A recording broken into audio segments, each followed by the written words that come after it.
Attention all grill masters and backyard barbecue enthusiasts. Lynn's has everything you need to make your 4th of July cookout a success. From sizzling certified Angus beef steaks and mouth-watering burgers to fresh-cut fruit and all the condiments you desire, we have you covered. Browse our weekly ad for celebratory savings like 39 cents per pound seedless watermelon through July 4th and shop online at lynsgrocery.com for extra convenience. Lynn's, where delicious begins.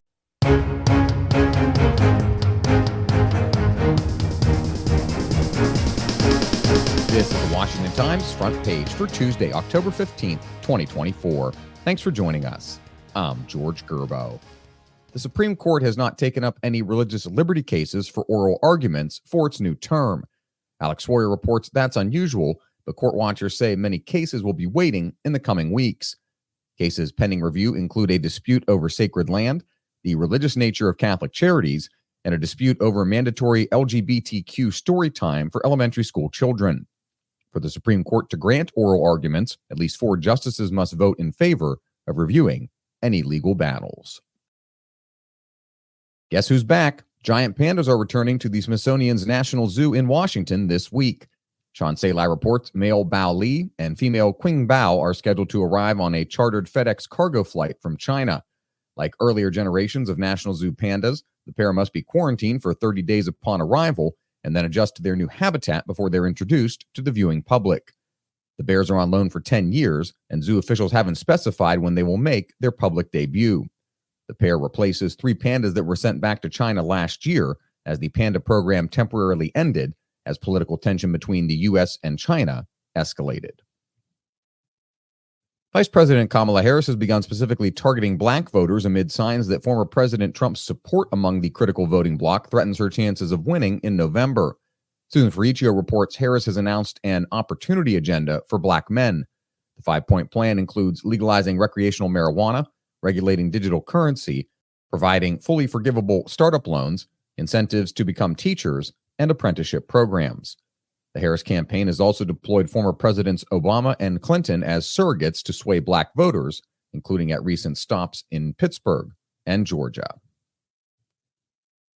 It's emerged as the most significant foreign policy flashpoint of the 2024 presidential race, yet the Russia-Ukraine war also offers a window into the broader geopolitical thinking of Trump and Harris. Ben Wolfgang reports both want an end to the war, now more than 2.5 years long. Each has bemoaned the rising death toll in Ukraine and the global instability wrought by Russia's invasion, and subsequently the largest ground war in Europe since World War II. Beyond sharing that broad goal, however, analysts say their positions quickly diverge and break down. Pro-choice advocates are using ballot measures to challenge abortion bans in states like Florida and Missouri, but are also seeking to overturn more modest restrictions in states where the procedure is readily available. In Colorado, Valerie Richardson reports Amendment 79 would allow currently prohibited public funding for abortions and bar any law impeding abortion access.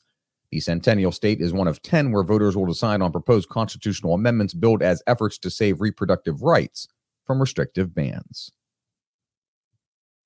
And finally, North Korea has put its border artillery units on standby after claiming that South Korea has conducted nighttime drone operations over its capital.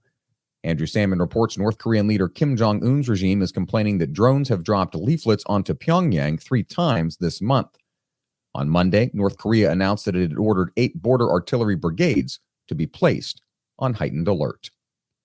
Find all today's front page stories at WashingtonTimes.com/front page or on the Washington Times app, and find us wherever you get your podcasts. You can also find us on social media at Wash Times for breaking news, sports, commentary, and more. For the Washington Times, I'm George Gerbo.